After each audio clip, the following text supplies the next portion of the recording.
Oh shit. You bad motherfuckers. It's Wednesday, April 23rd. You're alive. Your dick is hard.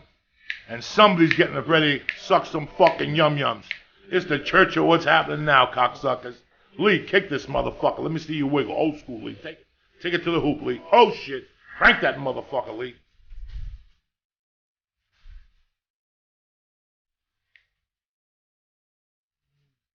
Crank that shit, Lee. Bust their fucking earballs.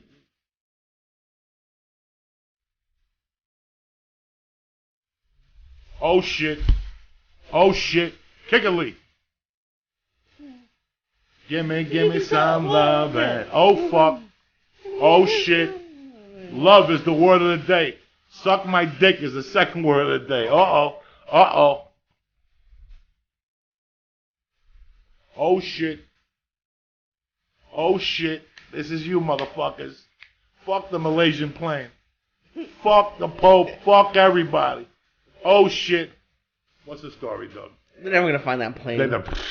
They said particles fucking came up. It's over. Those sharks are shitting those fucking people by now.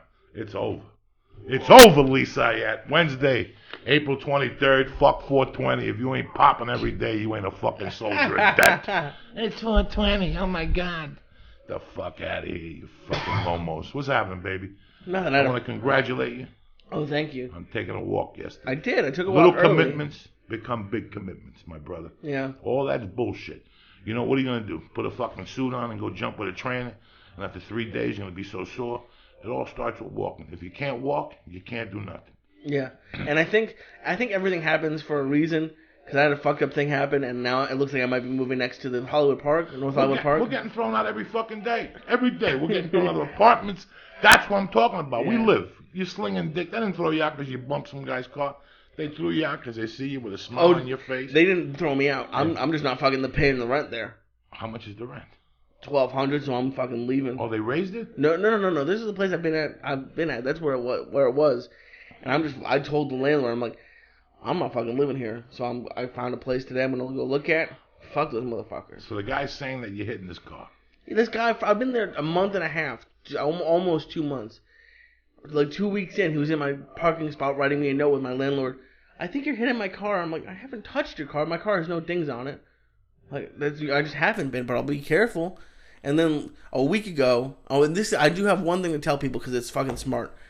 A week ago, I got a call from my landlord saying he thinks you're still doing it. We're gonna move your parking spot. So what you fucking do? I email my landlord because now I have a record of it. It was April 14th when he emailed me, and I said I'm not doing it, but I'll move over. So we literally moved my parking spot 6 feet over. I get a call yesterday from my insurance company. Do you have any statement for what happened on the 15th? I'm like, what happened on the 15th? Nothing happened. Like, you hit a parked car in a Studio City parking lot? I'm like, no. Send someone out. Nothing happened. So I looked at my email. I moved my car on the 14th. He's saying I hit him on the 15th. Yeah, you got this. You got this, dog. The one thing I have to say, get everything in writing. You're fucking savage. Because now this guy's You're a regular law and order. Oh, I have to call my mom and tell her she was right. Because she told me to do that years ago. So, fuck people. But now I'm moving to a bigger, nicer place. That's right. Because you're slinging dick like a pimp on a Tuesday. You follow me? Goddamn right. That's why I love you, Lee Syatt. Because you're a fucking soldier of death. You don't even know it. You're just a little Jew of death right now. But in fucking 2 years, you're going to be throwing satellites out of your dick. You understand me? You're just going to be pulling the skin back and lasers, Jewish lasers. By the way, Passover's over. Break out the fucking Alka-Seltzer. Jesus Christ, it's a week of Jews eating bad food. You know what I'm saying? Every Jew in America is like, Jesus fucking Christ. I got to go gluten-free now. Fuck those matzo ball cookies. Oh, my God, they're so gross. What else is going on, Lee? You got nothing for me on a fucking Wednesday? No, let's see. I'm fucking happy otherwise. Fuck, I just didn't sleep last night. I was riled up yesterday. I was like a Jew. I was like a Jew on fire. I almost wanted to knock down the guy's door. On fire. Jew on fire. Luckily, I didn't know what apartment he was. I almost went and knocked on his door. I was riled up yesterday. Well, that's good. You calm down. How are you doing? You know me, dog. I got up yesterday. I went to that all day. It's funny because last week at the UFC in Orlando, which, by the way, I got to thank the people of Orlando correctly. I had a great fucking time last week. I really did. And the people that showed up to the show were world class. Some guy gave me a bad motherfucker wallet. Some guy gave me a tray for my weed. Some guy gave me a vaporizer. I want to give you guys all love. Thank you for the presents. You know I love you guys. I didn't give you... Monday was a fucked up day here. So a lot of things were overlooked. I was supposed to give some kid a shout out in the Beverly Hills Film Festival. Just, life happens, people. So I'm sorry, but I love you all, and we fucking try. Everything is great. I went yesterday to this... I'm at the UFC Saturday, and we're getting into a conversation about karate movies. And somebody says that Steven Seagal hit somebody in the head with a pool cue and a sock and out for justice. And I made a statement. I go, yes, he did, but it was first done by Chuck Norris in Code of Silence. Oh, shit. 1983, Dennis Farina, tremendous fucking movie, The Colombians in Chicago. Fucking great. Chuck Norris, we don't give enough credit to Chuck Norris. Bruce Lee did a lot. Chuck Norris did a lot for the sport, and especially like Tang Soo Do. It's a division of Taekwondo. It's something else, something different. These guys kick above the fucking head, whatever. But Chuck Norris is a bad motherfucker. He was Return of the Dragon with Bruce Lee when they fought the Coliseum. And the Octagon is good. Good Guys Wear Black is good. There's a couple movies Chuck Norris made, but I think one of Chuck's best fucking movies was Code of Silence, 1983. So I make this statement. The guy looks at me weird. The other guy says, that's right. You're right. The guy goes, I don't think so. I'm not going to argue at the UFC. I just moved on with my life. I had an audition yesterday for the untitled Warren Beatty project. It's got a fucking all-star cast like Matthew Broderick and fucking Martin Sheen and Candace Bergman and just actors, And Joey Diaz. And Joey Diaz. And I go in yesterday. The appointment's at 11:30. I get there at 10:15. You know me. I don't fuck around. Because I don't want to fuck around in traffic in Hollywood. There was no traffic going into Hollywood. So I'm the second one there. There's some guy I've recognized from a few movies. I can't remember who it is. I'm sitting there, and all of a sudden the door opens, and I look up, and it's the fucking gangster from Code of Silence. Oh, and he's 70 years old. He's got to be 65, 66. And he's in a couple other movies. The guy's a bad motherfucker. I do not know what his name is. If anybody is on IMDb, look it up on Twitter. The gangster from Code of Silence. I think he was a younger guy, but the old guy is Old Man Scalise, and then he's the younger guy, and there's a big Bruno guy. So I'm sitting there, and I look up, and it's this fucking guy from Code of Silence. And we're sitting there for 5 minutes, and it's a Code of Silence. Nobody's saying nothing to each other. So I raise my hand, Lee. I go, hey, last Saturday I'm at the UFC, and some motherfucker was talking about Steven Seagal out for justice, and I said the scene was from Code of Silence, which you were in. And he goes, that's right. And after that, we started talking. I didn't even tell him the whole story. I told him that, and then I went inside. They called me, and I had to go inside. But when I came out, I came right back to the same point where they called me in. Like I was having a conversation. He goes, Joey, you ready? I go, I'll be right back. I went in, I came out, and I talked to him a little more about movies, and they told me a Steven Seagal story. He was on a plane with Steven Seagal about 5 years ago, and they were both in first class, and Steven Seagal got up, and he's a tall guy, and his head hit the top of the thing, and as he was walking on the plane, he left a streak of ink. He left a streak of ink from dyeing his hair, like those guys that spray paint their head. So there you go. That's your Steven Seagal story of the fucking day. Okay, that's how we rock it here on the Church of What's Happening Now. Very interesting yesterday. I wanted to ask you something. The other night we had a discussion. You were talking about MSNBC. The jail shows? Yeah. Can I ask you a question? Yeah. Why didn't I turn out like one of those guys? Why didn't I get tattoos? Why didn't I commit myself to prison? I always sit there and watch that show because that was me. That was me when I was 28. It was? Lee, I was a knucklehead. I wasn't a knucklehead like that. I was a little bit more intelligent. I had a lot more common sense than those guys. Yeah. But I was in that same predicament. And whenever I watch that show and I look at that show, I get really sad. Oh, really? Because I want to grab those guys and go, are you fucking serious? You're going to live a life. You're going to waste a life behind bars with this mentality. And I know that you like this show, and it makes me feel badly. Like, I get scared that was me at one time. See, the thing I was going to say, like, I just know you now, so I was going to say, like, well, you have heart, and you wouldn't end up like that. But if that was you, then, you know what, I'm not talking about me. I'm talking about that was, like, last week they had a guy in there, 2 weeks ago. Oh, you're on the road. You're doing comedy. You get back to your room at 11:30. 9 out of 10, there's nothing on. I'll make a cup of coffee, and I'll put that on. Okay. And I'll watch TV, listen, but I'm really writing. I'm really on the computer, on Facebook or Twitter, or I'm writing on LitLift. And I listen to a guy go, that this is the only life I know, being inside. And right away I thought of Gary, Danny Bianculo's nephew, brother. And I called Danny yesterday. Danny called me in the morning. I called him back. And I said to him, how's Gary doing? He goes, Gary's going to be in there for life. And Gary called into the podcast a few times, and it's amazing that he always wanted to go back in even when he was out. And that's what the guy said. He goes, I don't feel comfortable outside in the real world. And that's fucking shocking to me, that you wouldn't feel comfortable. The extension of prison going away is like a big summer camp, if you break it down that way. If you break it down in your head that you're just going away for summer camp as an adult, it makes the time go by a lot easier. I went in there looking at 4 to 6 years. I didn't go in there looking at 20 fucking years, and I know I wouldn't make parole. I always knew that I wasn't even going to go in front of the parole board. See, when you do a violent crime, you do 80% of your time, usually 90% of your time. So they give you 12 years. You're going to do 10 of those fucking years, because you're going to go in front of the parole board and they're going to deny you. They're going to say that you're not fully rehabilitated.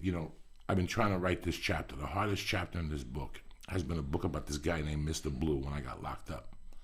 Mr. Blue was my counselor.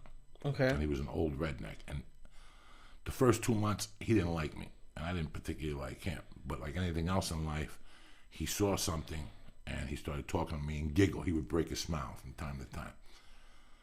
And I would always ask him about a file. There's a special, we discussed. Like an intake file. You said... a test, and that guy always used to tell me I was dangerous. All it says is you're a danger, and I used to feel really bad about myself, because at that time I was in an all-time low, in my mind. I had nothing going on. I had no prospects. I had no future. When you have no future, that's a scary proposition. You might not have a job, and you might not be doing what you want to do, but you have a degree. You have a pathway, and at least if you walk into Burger King, they'll say, this guy did something. He went to college for 4 years, even though it still shocks me that nobody's ever talked to you about college or Phi Beta Kappa or whatever. And to have that feeling, to feel lost like that. Anything could happen to you when you don't have any future, and you yourself know. I'm telling you, I had no fucking future at that moment in that jail. I was coming out to zero. I had money in the bank. I had a girlfriend. I was going to come out to have an apartment. I wasn't going to be like zero, but I mean emotionally. And as a human being, I started from zero. I didn't have a college degree. I didn't get my high school fucking diploma till right before I got admitted into the University of Colorado. It's not, I quit school and went back, but I never had enough credits to graduate. And then I was concerned with living, never mind the fucking diploma. Yeah. So I had all the makings of a loser. At times I still feel that way, only I pay my rent now. I have money to go to groceries. I don't fear, you don't know what it is to be a criminal, to go to bed every night, not knowing what tomorrow is going to bring, not knowing if you're going to answer the door to fucking cops knocking or whatever. So when I watch that MSNBC show, it just, I look at that and I get scared. For a second, I get really sad. I say to myself, that's me. There's no two ways about it. I was in that position. Well, do you think maybe it had to do with, because you've talked about how you went like for a night every once in a while, but like you were never really in jail before then? Do you think maybe... I wasn't in prison before that. I had been in county jails before. But for like days and... Yeah, like a night or 3 days. Not even 3 days. Like I always got bailed out. I spent the night, got out in the morning. So you never got comfortable. Like it seems like a lot of those people I don't see how the fuck they're comfortable. I don't know what the comfort level is. I mean, the mattresses suck. Yeah. The showers suck. They give you a little towel. You got to shower with men around you who stink and shit all fucking day. You know what men smell like all fucking day? Like a zoo. You ever go to a fucking zoo by the apes? That's what it smells like in that fucking thing. All right. Well, I mean, I've seen people on that show who were alive 30 years and have spent 23 years in some sort of jail. Can you believe that? Can you believe that? And that's comfort. Not being able to go to your car. Not being able to walk to 7-Eleven. Not being able to do those little things. It scared the fuck out of me. It scares the fucking fuck out of me. But I don't know. When I watched that show... Did it scare the fuck out of you then? No, at that time, I man, after I lost my mother, I lost the fear factor. The fear of anything, because I wanted to die. When you don't have a mother at that age and had the things going on around me, people were buying cars. Here I was 17 and I had no fucking car. I had, there were just little things. I always felt insecure how it was. Now you put the drugs and no mother. What do you think I'm at now? Loss of religion, because you lose your faith, you lose your inner believings. Now what does that leave you? You're just a recipe for death. Yeah. So when I watch that show, Lee, my question is, I don't understand why I didn't end up like that. Yeah. And I know that I have the prison mentality sometimes in my daily life. I know I have that criminal mentality in my daily life, but it's helped me. The fire in the mornings that I have has helped me, to do other things. I just can't understand. Like, it scares the shit out of me it makes me very uncomfortable. And that's what I was just. Maybe it has something I'm not a huge believer in this, but I know you are. And I know you lost your mother and you wanted to die and you were so upset. But for the 15 years that you had her, she loved you, and you knew that. So I don't know if she was looking over you, or maybe just in the back, like the deepest part of you, you're like, you don't want to disappoint her, so maybe like that pushed you. I don't know what. No, I don't ever want to disappoint anybody, especially like I told you the other day. If you give me $50 and let me sleep at your house, for years I would always call you when something good happened. Dog, I booked a commercial. Dog, I did this, because in a way I wasn't just happy for me, I was happy for you because you believed. You wouldn't have given me those $20 if you didn't believe. Right. Some people give you $20 to get rid of you. I knew who was giving me $20 for me to sleep and to live another day and to have my dream another day, which is the most important thing, is that no matter what happens to you, when you wake up that next day, your dream still has to be fucking strong. Whatever your dream or your desire is for that day still has to be strong, whether you want to go to vocational school and be a motorcycle mechanic, or you want to be a transvestite and cut your dick off, and whatever the fuck you want to do. I laugh at the two guys across the street from me. They're transvestites in progress. Mm-hmm. They get the shots, and the one guy's hair is growing. Then you'll see him and he puts earrings on. Now he's got a bra on. The guy's been wearing a bra lately. He's turning into a woman right in front of me. It didn't happen in one fucking day. Since I've been there the last 5 years, he's been becoming a fucking fag every fucking day. Whatever the fuck he's doing. I like him. I talk to both of them. The one is fucking hideous. I don't know how she's going to be a woman. She's really a man. She just throws a wig on. Like Big Mike? Yeah, Big Mike. Big Mike just throws a wig on and says, fuck it. That's not having fear. That's... It's just amazing when you watch those MSNBC shows. Yeah. I walked in those shoes. And I sit there, and I still believe that was me. I still believe in a lot of ways that was me. I don't look down on it at all. I don't... anybody who talks to me and emails me and knows that I don't look down on any of that shit at all, Have you ever thought about doing one of those scared straight things with kids? To try to get them? No, because that doesn't work as much. It doesn't? I don't... Listen, nothing really clicked with me till I did the work. Me bringing you into a prison and yelling at you isn't going to show you work. Isn't going to show you the inside of it. If some big black guy got you and beat you on his head with his dick, that'll scare the fuck out of you when you're 15. But you yelling in my face is just going to make me walk out of there and be more, to prove you wrong when you're 15. When you're 15, you think you know everything, and your goal is to prove your parents or society wrong. You're a fucking moron. I put this tattoo on my face because people know that what I'm business. You're 15, you fucking idiot. That's why you put a tattoo on your face, you fucking moron. That's why they tell you to bring your mom.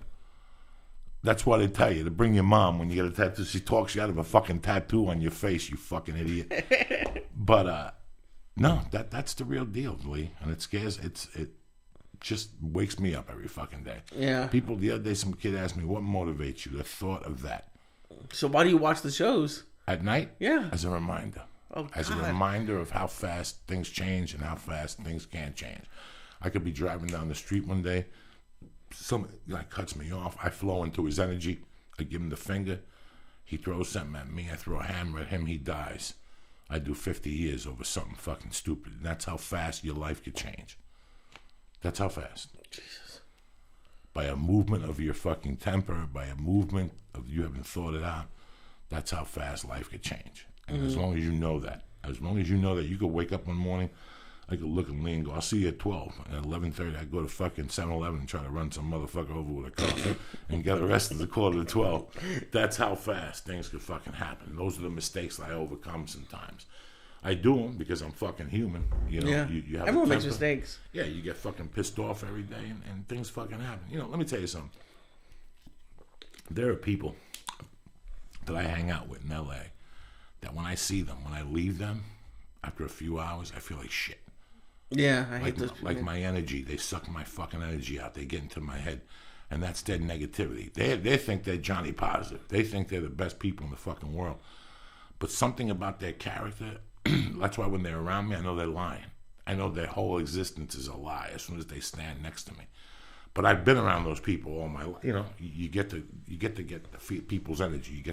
You ever bump into something and everybody's seeing you get happy, like Steve Simone? Oh, fuck yeah. Whenever you see Steve Simone with his new haircut, it's like the sun came out. Yeah. Isn't that fucked up? I've always been jealous of people like that. There's always some person in a group that I'm in that has no beef with anybody, and everybody, no one has ever had anything bad to say about somebody.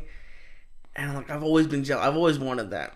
Nobody talks bad about you. So there's some people who don't like me. I'm sure I've been an asshole to somebody, or cut somebody off, or did something. I mean, there's always some people. Somebody with your car. No, I didn't. You tapped your fucking car. I'll fucking flip this table over. But no, it's just. I've always been a nice guy, but there's a difference between being nice, and it's just. And the thing is, a lot of the times, it's a religious person. So I don't know what it is, but somebody who's religious but doesn't push it on you, that person a lot of times always seems to be very happy, and no one, he never really hurts anybody. So like every once in a while, I'm like, should I be religious? Like, because they're always really positive. You're religious, it gives you some type of belief, man. Yeah. And it keeps you together. I know a lot of people disagree with me when it comes to religion. That's why I don't fucking talk about it. It should be your own personal thing, and it's your own personal belief, what you believe, and what keeps you going every day. I don't care what it is, as long as you have something. It's the people who say I'm atheist, and that doesn't bother me. I don't give a fuck if you're atheist. None of that shit. When it comes to me, I don't give a fuck if you vote, you don't vote, or what your religion is, because those topics always cause fucking problems. If it keeps me and you together as friends, I don't give a fuck what your angle is. Just don't push it on me. Yeah. You know, just don't put. There's only one person who pushes the fucking Bible on me, and that's my niece. Really? She heard the podcast, yeah. And she doesn't push it on me heavy. She just mentions it to me every once in a while. You know what did she say? I don't know. Have you read the King David side? I don't fucking know, you know? And she does it in a cute way. We should get your niece on, because every time you talk about your niece, I'm like... my wife said no. She's like, don't put her on because she's too young, and then the mother will listen to it and hear us talking about fucking stabbing motherfuckers. And she'll get upset. Why'd you put my daughter on there? So I gotta wait till she turns 18. Your niece has met Mercy, right? Oh yeah. Or is she like a big sister now? Well, not really. I mean, she's 18. She's 17. When you're 17, you don't have no. You know, it's tough but she likes Mercy, and my niece is very sweet, and she said a couple things in the last year that has really made me turn my head around at her, because she once, and whatever we were talking, she goes, I want to go back to school, Uncle Joey, so I get a degree so I can take care of you when you get old. She said little things to me. She's very sweet, my niece. She grew up without a dad. Mm-hmm. So that hole is there. And she had problems with somebody a couple of years ago at the church. Some guy, an older guy, and her got into it. And she just, you could see that she, when I met my wife, she said something when we were dating that destroyed me. She goes, I could always tell that you were missing a mom. You just have that thing that you're missing a mom. Yeah. She goes, you just have that. It makes you a different person. Has she explained it? Like what she meant by it? She told me when I was doing blow one night. She didn't know I was doing blow, and it just freaked me the fuck out. It made me think in a way, because at least she paid attention. No other woman had told me that. That's very interesting. Like, did she say what it was that she could tell was missing? She said I was missing a mother's love. That there was something about me that you could tell. But that I was very sweet. But I could have been sweeter. Lee motherfucking Syatt, the Church of What's Happening Now. Get up, drink your coffee, do a little fucking stretch your back out, stretch your hands, your feet. Get out there, motherfuckers. It's a beautiful day to be alive. You're going to sit there with your thumb up your ass. Life's against me. Who gives a fuck? Everybody's against you, but don't let them know. Just get up, wash your balls, and get the fuck out there, Lee. Get out there, Lee, cocksucker. Get out there. So I walked down to the corner where I live, where there's been offices all my fucking life. In fact, Gray Drake used to have her office in there. That's how I found out about him. I walked down there to do podcasts twice. Oh, wow, okay. Something made me walk down there. I walked, I pressed the buzzer, and I went in, and the guy's name was Victor, and I talked to him a little bit, and he goes, at the funeral parlor across the street, rented all the 4 offices, but there's one office they're not sure of. He was going to contact them today and let them know it's got windows, air conditioning. We have our own door to the street. We could smoke dope in there if we want to. We could yell and scream. Yeah, so we'll find there's 2 places that has the outdoor. It's like a hotel. Oh, nice, yeah. It's outside. They were like redone hotels. That's what I want for the office. I want windows. I don't want to be trapped like this. This is an anxiety fucking box. There's no fucking air. Everybody wants to put the air down to 74. When you were in Vegas, you set the air conditioning. You notice it was fucking lying to you. Oh, was it really? Yeah, that's why you sweat a fucking night in Vegas, because it says it's 60, but it's really 89. They don't fucking put the Trump was cool. I didn't notice it there, but as soon as I get into a hotel room, that's what I go for. I turn it into the coldest possible. Do you really? I fucking love it. Me too. Yeah. And they told it's 55. This ain't 55. You want 55? I go down to 55 if I can. There's some hotels that go down to fucking 50. They're really 60. They always lie to you by 10 because they don't want to spend the fucking money. They want to save. That's like this office we went to the other day. They're like, we keep it at 74 all day. This California bitch. Yeah. So gonna do dick. It's gonna be 90 in fucking July. Gotta turn that nigga up to fucking 50. Where were you? I think maybe you were in Tennessee, and it was last year. Because when I went to Tempe, it was an older one where you couldn't do the temperature, but it's like high cool, low cool. Right. And I turned it to high cool. I left it for fucking all day, and I woke up shivering. Oh yeah, in Arizona, don't fuck around. But you did it. You did it once, I think, in your wife's family, and he started peeing on the floor from the bed. And it fucking, I don't know, I think he said it on stage like once, and it fucking killed me for months. Like, he started like peeing around the room from the bed. I'm fucking around, dog. When it gets cold in there, I don't want to get up. That's what it means to be fucking cold in the middle of the night. I love it. I love being, the only way I can sleep is fucking freezing. Yeah. I like putting the blanket over my head with that sleep apnea tube flowing out like a fucking... Oh, it's over your head? Oh, yeah. Oh, that freaks me out. I can't do that. I put the blanket over my head, and how I breathe is with the sleep apnea tube. That's why I like it freezing. I want to. Do you put your foot out? Not even close. Everything stays underneath. Oh, I have to have my foot. I have at least have one foot out, and my head's always out. Jew ham hock sticking out there. Goddamn right. Sticking like a. Pretty soon it's gonna be summer. I'm gonna be wearing slippers. Gonna wear my yarmulke. You ain't gonna wear no fucking slippers. Gonna bring hummus. I'm gonna have to bring hummus to the new office. You're not bringing hummus to the new fucking office because I don't even want hummus. That's a no hummus zone. You know where here they have good hummus? Where? In your asshole? Austin, Texas. They have no fucking hummus there. They kill people who eat hummus. Did you know that? They kill people who eat hummus on there. site? Go to Houston or Dallas. They'll kill you. I'll take you to Midland. Okay. Go eat fucking hummus in Midland so you don't have a bullet in your fucking head. Before you even dip that chip in, it'll be like one of those Kennedy bullets that'll fucking take you right up. You just fall. That's all you hear. And the next thing you know, you're sleeping in fucking hummus. You fucking momos. I'll die happy. We're only eating at 2 places in fucking Austin: Papacitos and Papa Do's. That's it. I'm going to Papa Do's. I'm not going to stand in line for 12 hours for that barbecue. You're going to go fetch it first. I'm going to go fetch it. I'm going to give you like 50. You're going to get nothing left. I'm going to eat all the brisket on the way back. Take a cab. You can stand on the line all fucking day. When you get back, just send me some potato salad, mac and cheese, and a little brisket. Oh, I love potato salad. I'm telling you, you're going to live like a doctor down there. The fucking Papacitos, Papa Do's, is walking distance from the hotel. Okay. I don't play games. That hotel is great.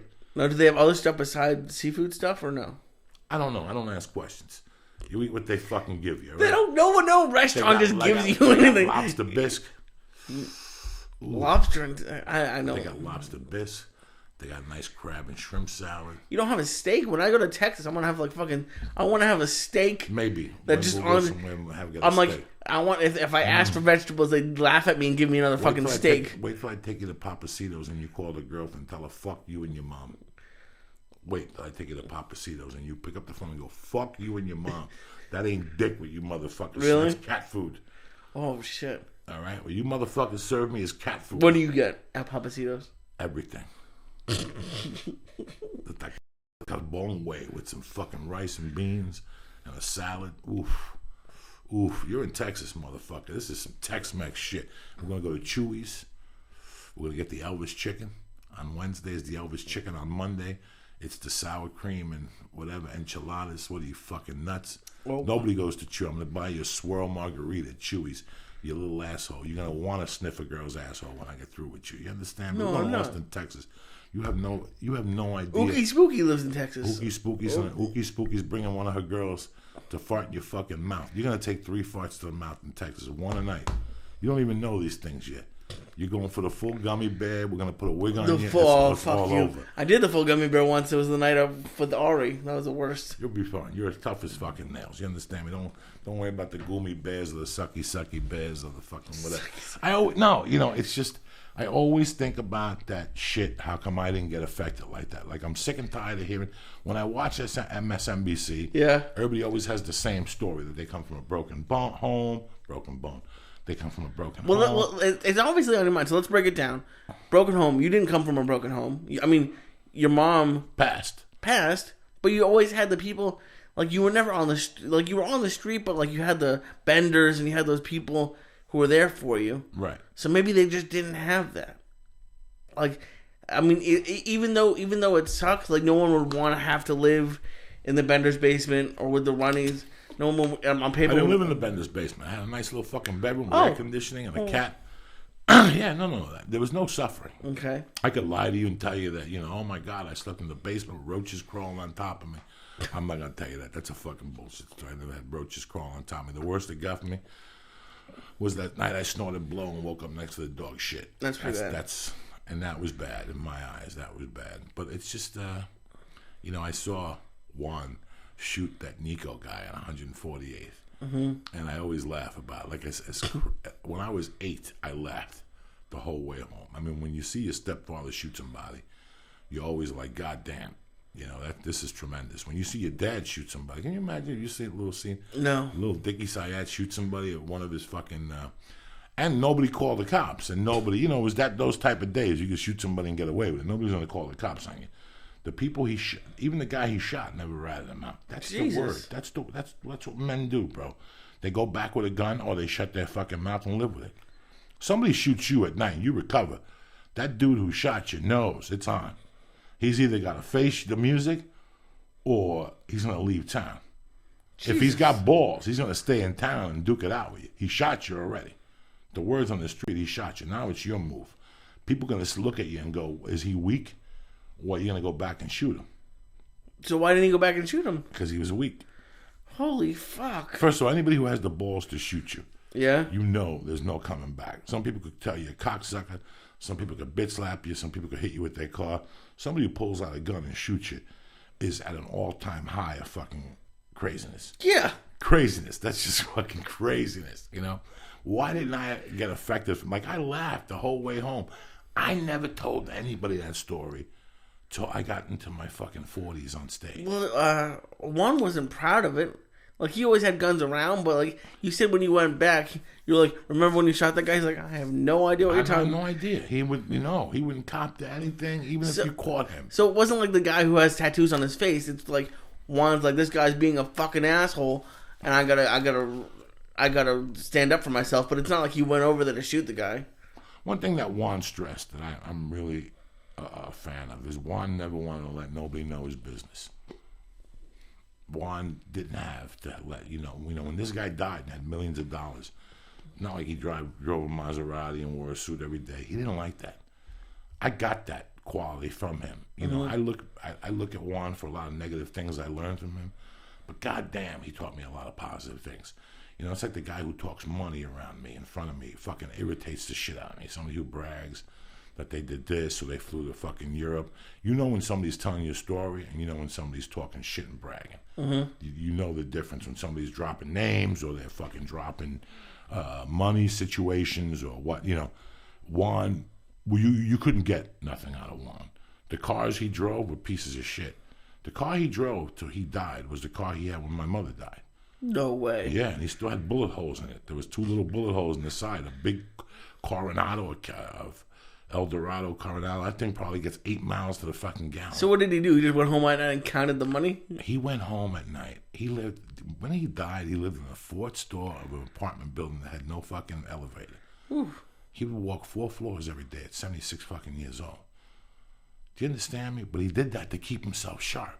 That was his way of keeping himself sharp. He knew that if he moved, he had to walk up those stairs.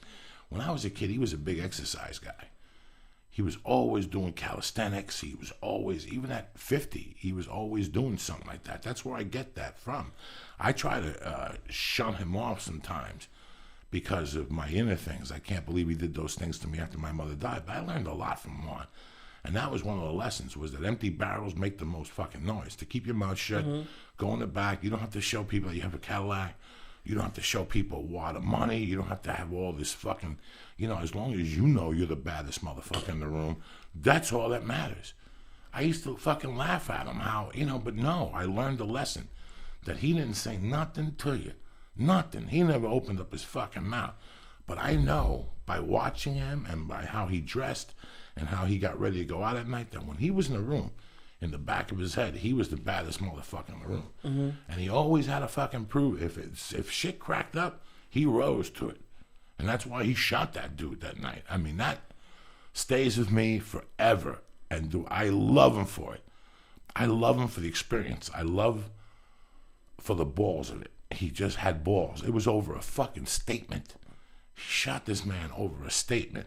And he wasn't drinking. He wasn't arguing. He just looked at the guy, went into the back room, got a 45, and walked out there. And went, and the guy was still talking shit. And he shot him in the fucking leg. And we got in the car, and he threw the gun in the fucking Hudson River. And we went home. And it's like it never happened the next day. It's like it never happened. I still remember eating breakfast. It's like it never fucking happened. We just, it was just a bad night. We didn't discuss it at the dinner table.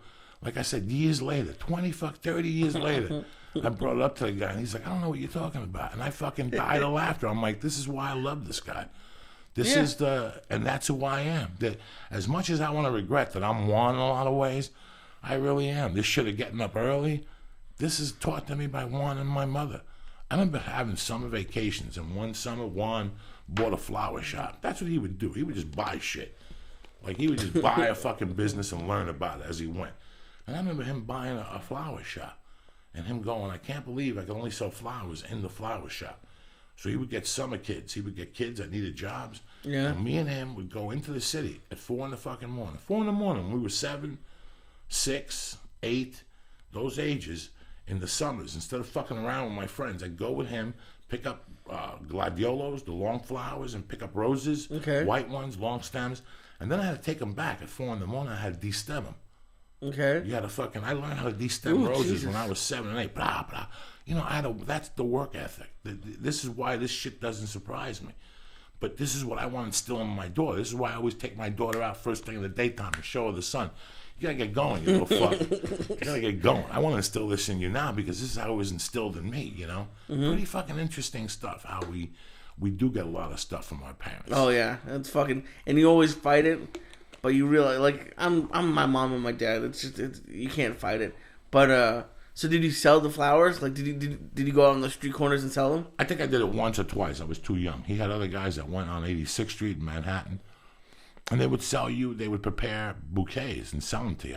I saw that in the early 70s done. And he used to do it outside of banks. He would go, as soon as they come out of a bank, everybody's happy. They want to buy something. So that's where they'll buy flowers for their wife outside of a bank. That's hysterical. The happiest you are is when you cash a check. Oh, yeah. That's the happiest, is when you get your fucking paper in your hand on a Friday. So he would always go, you got to catch them when they're fucking happy. This guy was a criminal. This guy was in and out of jail. How the fuck did he know how to market? Yeah. He knew how to market. It's common sense. I love, ever since I started putting the pictures of the check on the receipt, I always get a receipt now. At the ATM, you can get a receipt with the picture of the check on it. Oh, I see what you're saying. I'm like, fuck yeah, I want to look at that. And what do? You just look at the check for a little while? Paula made fun of me for fucking days. When I'm in Vegas and I have my little bankroll, if I'm up, I'll count that shit all night. I'll put in little piles. I'll count it. I'll spread it. I'll do like a little fan. There's nothing I like more than playing with money. I love it. Yeah, that's what it means to be Jewish. Fuck yeah. Can't you wait to get $1 million fucking dollars and take a bath with singles? Ooh. And then take a bath with 50s and rub them all over your asshole and your nutsack? When I was really young, my dad worked in nightclubs and he was really successful.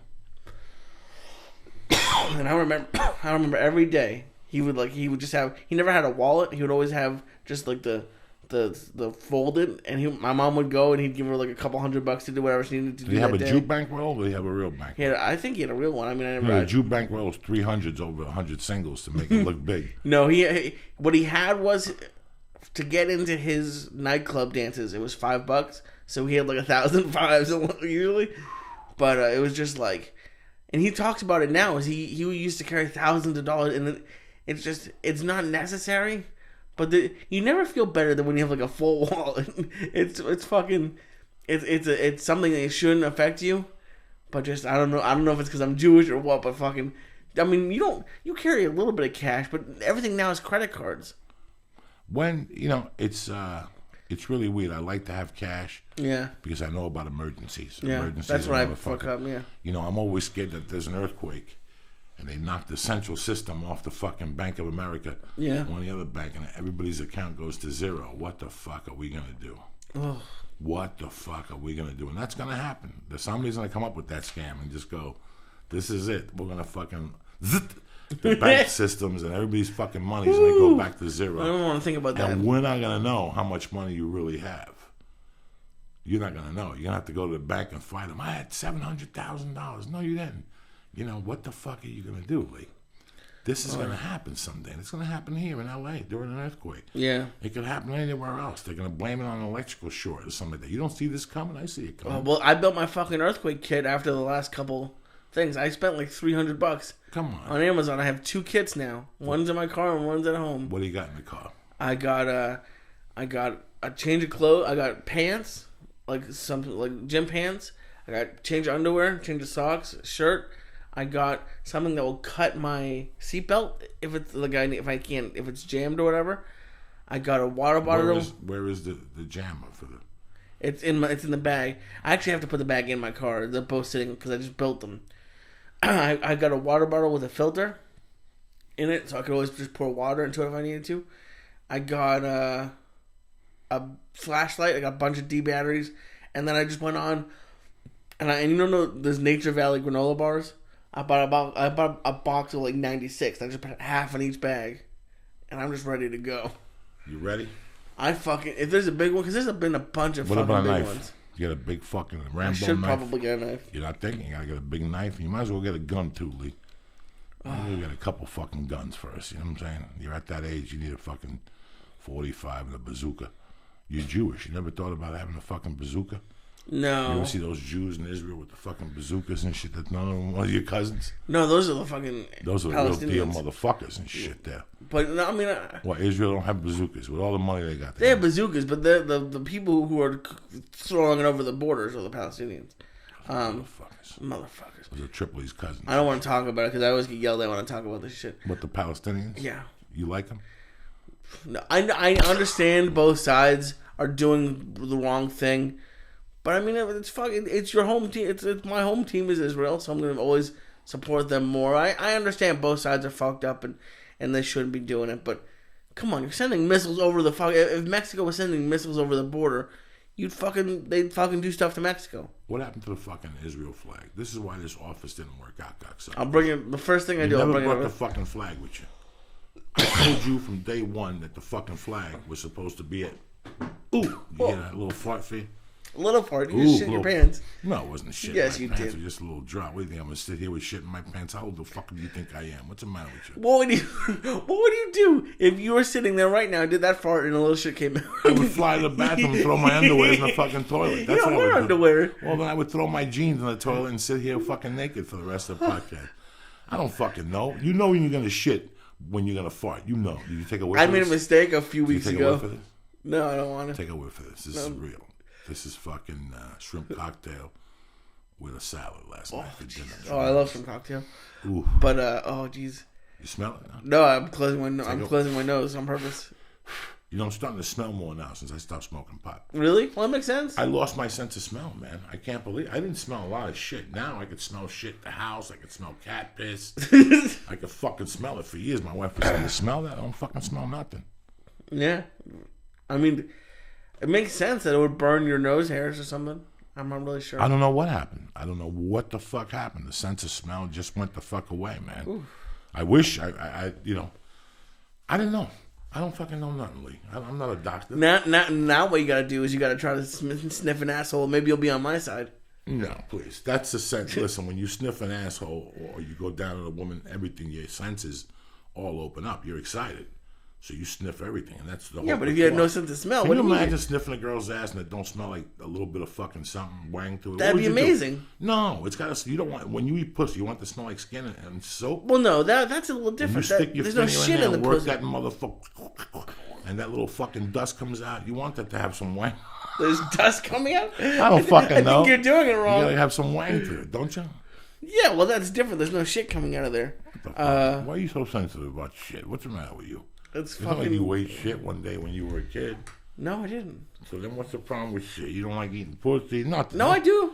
You're a nasty cocksucker. You know that? Goddamn right. We watched Con Air with Ricky last night, and I love that Dave Chappelle line. Your breath smells like shit. He told me he loved me. You ever seen that movie? What? Con Air? Yeah. What the fuck is wrong with you guys, Con Air? What's wrong with Con Air? I don't know. I thought you guys would do something different. We did. No, we did a new one. We did Bringing Out the Dead. How was Bringing Out the Dead's a good fucking Bringing movie. Out the Dead's fucking That's intense. a great fucking movie. I haven't seen that in years. Ooh. Did that get good reviews? No, apparently it bombed. It bombed. Yeah. That's a good movie. You know what I'm doing tonight? I'm going to Amelia Rivera's party. Oh, shit. Water and Power downtown. What are you dropping names? No, he was on the podcast. I know. And he called last night. Do you want to go or you have a podcast this evening? I have a podcast. What time is your podcast? 7. That's what time the thing is. He's going to have a movie and food, and he put a name on a tent. Oh, shit. And everything's fucking beautiful here. Who's this? What's up, Joey? Who's this? It's Ed Suarez. There's my brother. How are you, my friend? Good. How are you, man? Are you just waking up? See, I woke you up, cocksucker. No. I've been up. You were up jumping up and down last night with Glover Teixeira and shit. That's it. How's Baltimore, my friend? Baltimore is Baltimore, man. If you go 2 blocks away from where we're at, man, I'm scared. Really, nervous. It's the fucking Wire, 2014. Jesus Christ, man. You know they shot somebody at the comedy club there? Did you know What'd that? you say? They shot somebody at the comedy club there. That's how fucking When? Baltimore doesn't fuck around. Even Anderson Silva would have a hard time in fucking Baltimore. When they shoot somebody at a comedy club, that's like shooting somebody at fucking Disneyland. Yeah, exactly. You know what I'm saying? Who goes to Disneyland to shoot somebody? That's a miserable cocksucker. Who leaves a comedy club and shoots somebody? That happened at that fucking club there. So that just goes to... And I have no problems with Baltimore. I think it's going to be a fucking great weekend for fights and everything. Ed Suarez, how the fuck are you? You a friend of the family? I don't see you no more. We don't talk. Oh, man. Yeah, no, everything's good, man. Just been traveling quite a bit lately. You know, we had... Big Nog's fight in Abu Dhabi, and then now we got Glover's fight. We had Rafael Dos Anjos' fight this past Saturday, so we've had April's been a busy month for us here. Let me ask you this: I know you flew home with George the other day. Your right? partner, the most interesting man in the world.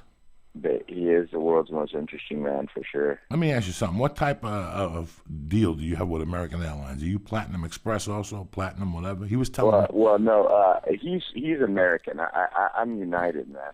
Are you really? He told me he's Platinum something. He doesn't even. He just all he has to do is call, and they don't even fucking answer the phone. They know he gets a free plane ticket or something. No, it's not. It's not. He doesn't get a free ticket, but he gets upgraded. Actually, he's got that Platinum status on American, and I have the 1K status on United. 1K, fuck! I'm so far away from you guys, and I fly every weekend. That's because you fly to Brazil and London and Dubai and shit. I fucking travel in this fucking country. That's it. Yeah, on United last year I hit 1 million miles, so now I'm a premier executive for life. Oh my God, 1 million miles in 1 year. Jesus Christ. Listen, man, you and your partner George is or probably the best management team in MMA. You guys have Lyoto and Anderson and Glover and Rafael, and you got your little Brazilian mafia there and a couple of white guys. That's the name of your motto, the Brazilian mafia and a couple of white guys. And it's no mistake. You guys are champions. I mean, I've loved you since I met you. You're a successful dude. What's going on with Anderson Silva these days? I see him fucking hitting the Muay Thai punching bag. He looks beautiful. No, he's doing good. I actually spoke with him last night. He's feeling good. Yeah, he's training. I mean, he's doing really well. I haven't seen him in probably about a good 6 weeks. When I got back in town, or actually he was out of town, and then right when he got back in town, I had to leave town again. So I'll probably be hooking up with him on Monday. We're probably gonna have breakfast when I get home on Sunday from Baltimore. Hopefully with that light heavyweight title around Glover's waist. Jesus Christ, this is going to be a great fucking fight. You know, I don't even know who else was on the card, but it doesn't even matter. I watched the end of the whatever show last night, the Countdown show. I didn't even know Phil Davis and Anthony Johnson. I didn't even know Anthony Johnson was back in the UFC. That's how busy I've been lately. I'm like you.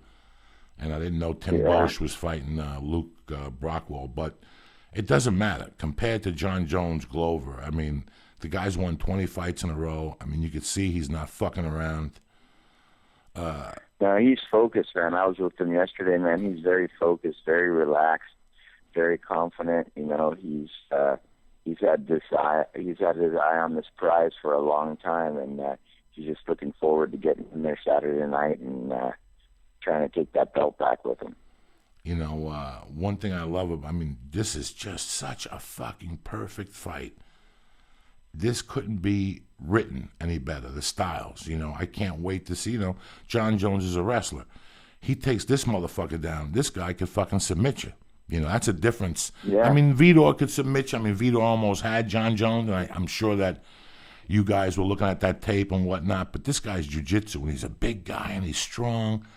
You know, I'm going to be sitting... And he's very good. I mean, he made it to... I think he got third place in Abu Dhabi a few years ago, if I'm not mistaken. No, that's what I'm saying. I didn't even know he was an Abu Dhabi guy till about a month ago. I looked at his... I mean, this guy, you know, when you go to Abu Dhabi, you got to bring it. And John Jones has had a lot of accomplishments, but Abu Dhabi does something to your jiu-jitsu. It does something to your confidence. It's like me getting an HBO special. You know, it just bumps you up a level, you know? So I know that, I know that John Jones has gone up against every fucking formidable opponent in the 205 division. Yeah, I mean, he's definitely a very complete fighter. You know, Glover is, he's a guy who, he's got good boxing skills. He's got heavy hands. He's got good wrestling.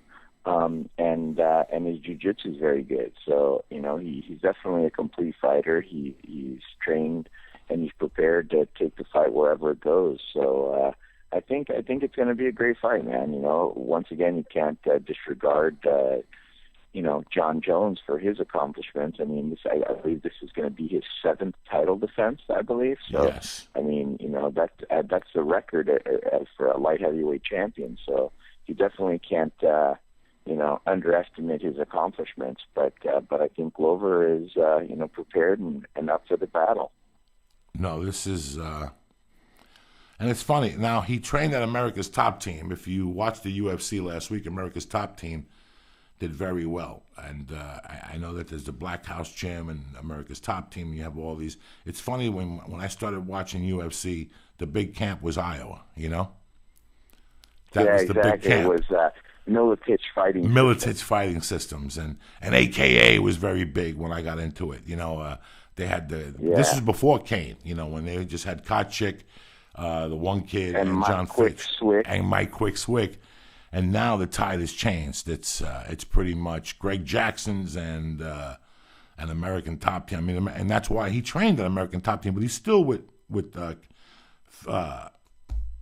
John up at the Kempo place, right? He's still gonna. Yeah. Well, he did his last couple camps at American Top Team, but you know, Glover's kind of a little bit of a nomad. He travels around a little bit. You know, he likes to train at Black House. He really likes California. You know, the guys at the American Top Team are just a great set of guys over there. He's got good training there. But I know deep down inside he really likes California. And eventually, I think he'll probably be making most of his camps out in California. He just likes the weather better. He just likes California a lot better. Isn't Lyoto out here also now? What'd you say? Is Lyoto in California training also? Oh yeah. Lyoto trains out of LA too. Yeah, we're training at the Black House. You know, it's amazing that if you live here and train here, I mean, you cannot lose if you really. There's no excuses. There's no excuses. Yeah, I mean, there's such an abundance of training in Southern California. I mean, from the top people in the world in the ground. I mean, you can get great boxing, you get great Muay Thai. I mean, there's just a lot of options for a professional fighter in Southern California. From Los Angeles to San Diego, I mean, there's just it's pretty much a hotbed of martial arts. Just in my neighborhood, just in the neighborhood where I run in Hollywood. Justin Fortune is back with Pacquiao now. I think now he's got Miguel Cotto back over there or somebody else at the gym. I heard from McAfoley. Just if you were in Hollywood, you could do your strength and conditioning at Justin Fortune's, which is on Sunset and Gardner or Sunset and Sierra Bonita. Then you get in your car and you go a half a mile to fucking Cabrinhas, where Verdum is at, and fucking Babalu. And then from there, you go to fucking the boxing guy. Right up the corner is fucking Pacquiao's boxing guy, that little gym. Oh, Roach. Roach. That's in that's in a 2-mile radius. That's not talking about 10th Planet. That's not talking about Gracie Barr on whatever. That's not talking about Black House. That's not talking about and that's only in L.A. That's only in L.A. And then you start moving south, and then you've got you got Black House in the South Bay. Then you've got of course the Gracies right there in Torrance. Then you've got King's MMA. Then you've got Mark Munoz is down at Rain. Then you've got Alliance down in San Diego. That's right, Alliance is in San Diego. I mean, it's just even if you look up here, I'm in the Valley. In the Valley, you could train at Vinny Curto's place for your hands, and you could shoot over to John Jock. It's all within a few miles. Yeah. I mean, the Valley. And then and then the Valley, they got that Glendale training where Ronda Rousey trains. Where Ronda Rousey trains. Ellenberger's training there too. It's something to I live down the block from the Hall of Fame Museum. Who's Benny the Jet? We're right around the corner from Benny the Jet School. My office right now, our office for the church, is right around the corner from Benny the Jet School. That's how fucking close. Yeah. Benny the fucking Jet teaches kickboxing 2 blocks from here. I'm maybe 150 yards from Gokor. It's where it all started. We're 150 yards from Gokor. It all started right in that area. Yeah. They have the Black Belt Hall of Fame. Right from walking distance from where I live is Valley Martial Arts Supply.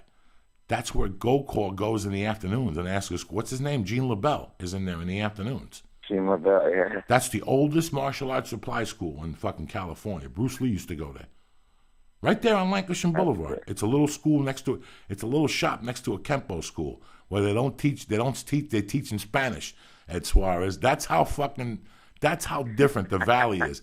The guy teaches in Spanish only, Kempo Karate. He's one of Ed Parker's guys. But he's a Mexican dude and just teaches. It's amazing. It's amazing what's available to you now if you really want to fly through the fucking air and beat people up in the octagon, Ed Suarez. That's it, man. And LA's the spot to do it. You still been training, Ed Suarez?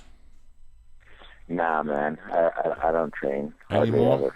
Once in a while I'll put a gi on and go train at the Gracies, but not very often. You look good. You're looking thin. You look good. I saw you in the Countdown show with your man Glover, and you look good. You look healthy. Oh, well, thanks, man. No, you got a busy fucking summer. You also got Machida fighting our boy.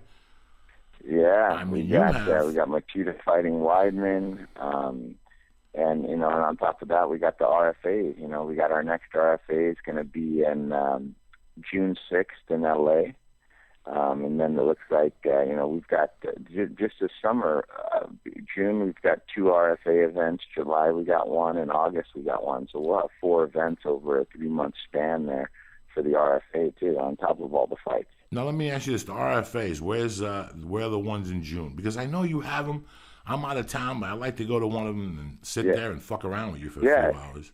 Yeah, June 6th is going to be in Culver City at the Veterans Memorial. Okay, I'm in Utah that weekend. Where else? Okay, and then June 27th, right now, it looks like we're going to be going to either St. Louis or possibly Utah. We're just looking around for June 27th, and then July 25th will be in Denver.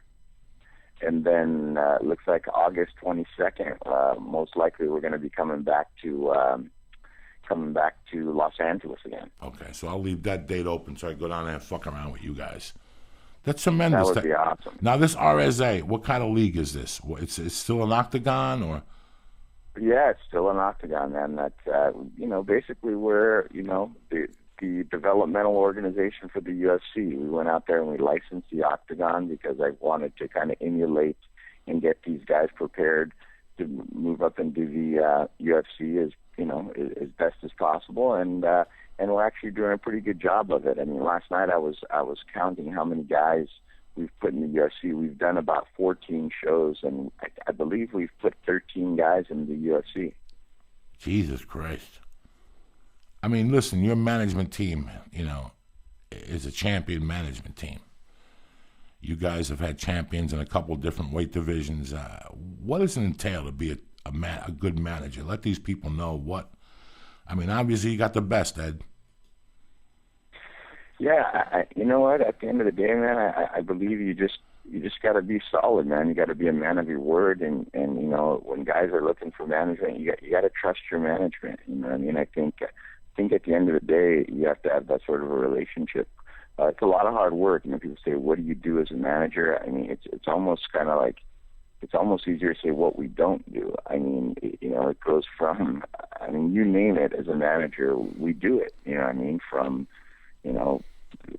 everything from personal stuff to business stuff to coordinating their, help coordinate their training, where they're going to train at, when they travel abroad to train, all the logistics. I mean, it's a lot of things. And then we're talking about negotiating contracts, going out there and looking for sponsors, and a lot of our fighters are being foreign fighters. When they come to the United States, it's much different than having, an American fighter here. And, you could send him, the guy has a fight in the UFC, you send him to the UFC, he does all that. But we kind of have to be there by their side, help translate for them, and kind of navigate them through the weekly obligations that come up when you're fighting on a show like the UFC. Now, do you guys manage Chow Magalhães? He fought last. Kyle Magalhães? Yes. No, we don't manage him, but he's really good friends with Glover, and he's a good friend of ours. But we don't actually manage him now. He fought last week. And, yeah, he looked good. Huh? Oh my God! And it was the saddest thing from a different perspective, because the guy he fought fucked up. He made his family come. They put on T-shirts. They brought the baby. They had a headband on the baby. The whole neighborhood was there, and that Chow Magalhães came out like a fucking cannonball. I mean, that's all I could. He came out like a savage, man. He came out like a fucking savage. That like when you go for your unemployment check on the 5th, or your welfare check, and it ain't there. When you leave that office, you're gonna stab a motherfucker because you already had plans. You had the crack pipe ready. That motherfucker. They must have told him something. Like they must have whispered in his ear, "This guy wants to fuck your girlfriend in the ass," because he came out of there and just punched this guy. And this guy, I think what they told him is they said, "Man, if you don't win this fight, you're going to end up uglier than you already are." Oh my! And he said, "There's no way in hell." He said, "There's no way in hell I can do that." And he went out there and knocked the dude's head off. He came out and he had the guy. He punched him, and I felt so bad for the guy, because then the guy kept looking at his family. He was so embarrassed for them. He kept thinking, like, "Why did I bring him here to watch me get beat up?" But the funny thing was, like, his brother was a redneck, and he kept yelling at the ref, he still had a chance. Why'd you stop it? Well, because your fucking guy was getting punched in the fucking head 50 fucking times. He saved his life. Yeah. Take the beat and go home, and enough. Next time, don't get fucking shirts. Now you got to walk out of the arena with those shirts on, and your boy fucking got beat up. That's why I don't wear fucking shirts. Fuck you. Fuck you. That's a lot of pressure, man. I've never had to do that, but I'm imagining that would be a lot of pressure, man, to walk out into your hometown and fight on a stage like the UFC. I mean, I would think, I guess it just depends which way you look at it, but I mean, it would be nice to have that little bit of a hometown advantage, but I would also think that the pressure would escalate quite a bit, knowing that you're fighting in your hometown with all your friends and family there watching you live. I don't know. Like I said, I've never fought, so I couldn't tell you what it'd feel like, but I'm just imagining it would probably be pretty intense, you know. You know, the other morning when we got on the plane with George and Radum and a bunch of people on the plane, just about when I went to sit down, Joe Rogan looked over at me real quietly and he goes, I would never want to be a fucking fighter. You know, and I didn't even ask him why. I just put my earphones and thought about it. And you have no idea this. You know, I read a bunch of articles about people bad-mouthing like GSP, you know, because of his decision to step away and whatever personal problems he had. And they have no idea. I bet you the first time Anderson lost that time, when he got in the car at one point, he goes, thank God, it's over. Thank God. Thank God this pressure is over. It does. I mean, it's, you know, people have no idea the sort of pressure. They have no idea what sort of pressure, because at the end of the day, this sport is a very cruel sport for the fighters, you know. You know, you look at a guy and you know, he gets knocked out and it's the worst feeling in the world, but you know, it's almost like that thrill, because you know that every time you walk into that octagon, you know, you have a chance to make history. You have a chance to have an incredible fight. You have the potential of that, and when you do, it's one of those greatest feelings in the world. You know what I mean? I mean, I like I said, I've never fought, but I've made that walk so many times with Anderson and with Lyoto, with Nogueira, with all the guys that I've made that walk with, and I've had some incredible moments. You know what I mean? When I look back at my career as a manager, I sit back and I think, wow, man. I mean, some of the most memorable moments in mixed martial arts, being on the good side and on the bad side, I've been involved with Anderson Silva knocking out Rich Franklin, with you know, Nogueira submitting Tim Sylvia, with Lyoto knocking out Rashad Evans. But I've also been on some of the most devastating moments when, you know, Anderson breaking his leg, the way he broke it, things like that. So, you know, I've been on one side of the fence and I've been on the other, and you know, and people can say what they want, but until you're right there in that moment, you know, it's a pretty intense feeling. You know, it's really weird. He also made a statement to me that when we sat down, and I got mad the other day with me and Lee. Lee's the co-host. Say hello to Ed Suarez, the Flying Jew. We were talking about. Hey, how's it going? Rogan said that when he does comedy, and he gets in his car, that the Twitter is very positive. That when he does a podcast and he gets in his car, that the Twitter feed is very positive. He goes, I hate doing the fights because the night after the fights, I get 1,000 tweets of people calling me a faggot or saying that I said something wrong or that I favored this guy. And one thing I've always hated, Ed, is people who get so involved in sports. You know, it's like I was in Boston. I'm at the bar. I just took 200 pictures with people. And some guy comes up to me. He's like, hey, man, you had Herb Dean on the show. How can you do that? That guy is making the worst call. I'm like, oh, it's a fucking Saturday night. And I could tell this guy had been thinking about this for 3 weeks. He had been thinking about this for 3 weeks. You know, and I looked at him at first and I go, you a fighter? Oh, no, I'm just a fan, you know. Jesus fucking Christ. Don't you owe fucking money on your credit cards? Go fucking pay them. That's what you should be worried about. The fuck are you worried about whether Herb Dean made a good call? I watch a fight. It's over. It's fucking over. You know, I can't imagine, but those are the people that drive me fucking crazy. When I put on the Twitter and there's people saying, look at fucking New England, they picked this guy in the 3rd round, they suck. Are you fucking serious? I guarantee you got a wife with a tremendous pussy and you're worried about the fucking New England Patriots 3rd round draft pick. And then you're probably completely wrong about what the fuck you're saying. There's better things to worry about in this world. But unless you walk the steps, who the fuck are you to fucking open your fucking mouth about Anderson Silva or BJ Penn or the only thing I get mad at about fighters is when they don't go in there. And even if they lose, they fought their heart out. When fucking Machida lost to John Jones, he still beat. That's the only round John Jones ever lost, correct? Well, until Gustafsson, yeah. Yeah, and then, until then, then to Gustafsson. But Machida made a fucking statement. He didn't go in there and do the same shit he does, gets winded. You know, that's when I get mad at a fighter. When, you know, the same way if you came to see me yet after a year, I was saying the same fucking joke. You go, Joey, nothing happened in your life in the last year that you still have the same fucking 20 minutes. Nothing happened. So that's, I just want a fighter to evolve. Every time I see Machida, he evolves. Every time I see Jacare, he evolves. Every time I see fucking Anderson, he evolved. That's the only qualm I have, and that's what I've learned from MMA. That's what made me a better comedian, because I'm like, that fucking guy is fighting again with that same fucking move. He's going for that same one leg that hasn't worked in 20 fucking years. That's what he worked on during the last 8-week training camp. So I know he hasn't worked. That's the only time I get mad, when I see that the lack effort. And sometimes, these guys work on all these new things, and then all of a sudden, the old, I believe it was Tyson that said everybody has a plan, and then they get hit in the face. And that sometimes happens too. A guy's a wrestler, he's working on his stand-up skills, but the minute he gets rocked, he's going to go back to what he knows, and that's wrestling. And sometimes that happens too, but that's the great thing about this sport, is that you never really know what can happen. The only guarantee is that there's no guarantees, and you move left when you should have moved right, and it's going to be a fucking short night for you. And that's what makes it all the fucking excitement in the world.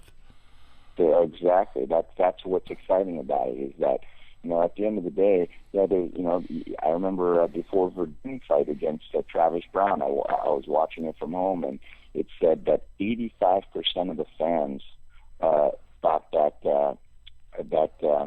Travis Brown was going to win that fight. 85%. And you never seen a bookie with a part-time job. Right there, you call your bookie and go, lay everything I got on fucking Verdun, because the general public's wrong 70% of the fucking time. How's that one for you? That's the easiest way you want to gamble. Just go on Twitter and go, who does everybody like tonight?